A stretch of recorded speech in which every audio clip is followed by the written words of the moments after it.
Chitra গুহকে FB পুলিশের হাতে তুলে দিল। হ্যাঁ বন্ধুরা, বিস্তারিত জানতে ভিডিওতে লাইক করে দেখতে থাকুন। কথা ছিল আগামী এপিসোডে আমরা দেখতে পাবো যে শুরুতে দেখতে পাবো যে আমরা কথা এফবি কথার হারবার গিয়ে চিত্রা গুহ একটা কাচের গুঁড়ো নিয়ে অ্যালোভেরা ক্রিমের মধ্যে মিশাতে যাচ্ছে। ঠিক তখনই এবি দেখে ফেলে সেটা দেখে তা এবি সবার সেটা বলে, মেজমা কি করছো তুমি?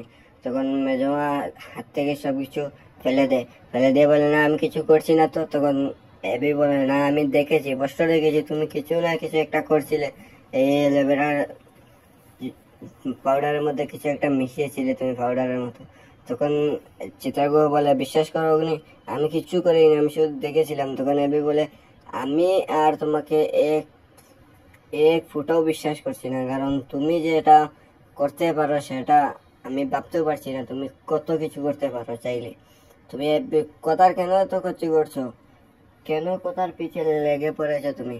এরপরে এটা বলে এবি চিত্রাগুহকে টানতে টানতে সবার সামনে নিয়ে আসে। তারপর সবাই জিজ্ঞাসা করে কি হয়েছে। এদিকে প্রত্যয় সরকারের কথাকে ফোন করে বলে, আমি তিলককে নিয়ে আসছি তোমার কাছে, ও কনফেস করবে, মানে ও এই কাজগুলো কেন করেছে আর কার সাথে মিলে করেছে। তখন কথা বলে, হ্যাঁ ঠিক আছে নিয়ে এসো। এদিকে সবাই বলে, চিত্রাগুহ কি করেছে? তখন এবি বলে, এই পাউডারের গুঁড়ো যা এবি বলে, অঙ্কিত যা সেখান থেকে অ্যালোভেরার ডাব্বাটা নিয়ে আসার পর সবাই দেখতে পায় যে সেই অ্যালোভেরার জেলের মধ্যে পাউডারের গুঁড়া মিশানো। তারপর পাউডারের গুঁড়া যখন অঙ্কিত হাতে নিতেও ওর হাতে কাটা পড়তে যায়, কারণ এইটাতে কাঁচের গুঁড়ো মিশানো আছিল। তারপর সবাই এটা বুঝতে পারে যে এটা চিত্রাগুহ করেছে। এদিকে আমরা দেখতে পাই যে প্রত্যয় সরকার নিয়ে চলে আসে তিলক এসে সবটা বলে যে আমাকে এইভাবে উনি বলেছিলেন জিও করতে, আর আমাকে বেল উনি করেছিলেন, আর আমাকে চিত্রাগুহ বলেছিলেন যে অ্যাকাউন্টে টাকা 50 লাখ টাকা আছে, তাই সেখান থেকে যেতে আমাকে সাধু বাবা সেজে সেখানে নিয়ে গিয়ে আমাকে সবটা দেখিয়ে সবটা বলেছিলেন। তাই সবটা তিলক কনফেস করে নিয়েছে বাড়ির সবার সামনে। ঠিক তখনই এবি বলে, প্রত্যয় তুই এখনই এই মহিলাকে অ্যারেস্ট করে নিয়ে যা, কারণ এই মহিলা যতদিন রইবে এখানে ততদিন আমাদের ক্ষতি করবে। তারপর এবির কথা শুনে প্রত্যয় সরকার চিত্রাগুহকে অ্যারেস্ট করে নিয়ে যায়। এদিকে আমরা দেখতে পাই যে সবাই কান্নাকাটি করতে থাকে।